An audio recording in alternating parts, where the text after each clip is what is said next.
झणझणीत अंड्याचं कालवण असेल तर काय खाता ती हॉटेलमधली अंडा करी. अहो नॉनव्हेज म्हटलं ना की मस्त गावरान पद्धतीचा तर्रीदार असा बेतच आठवला पाहिजे बघा.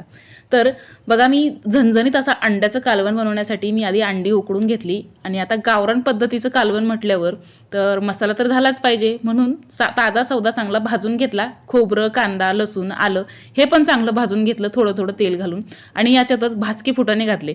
तर भाजके फुटाणे का घातले? कालवण मिळून येण्यासाठी हो, बाकी काय. आणि हे थोडं थोडं पाणी घालून वाटून घेतलं तेलामध्ये. हे वाटण चांगलं परतून घेतलं आणि घरात असलेलेच मसाले घातले हो. बाकी काय मग हळद आणि मीठ हे पण घातलं आणि हे चांगलं परतून घेतलं.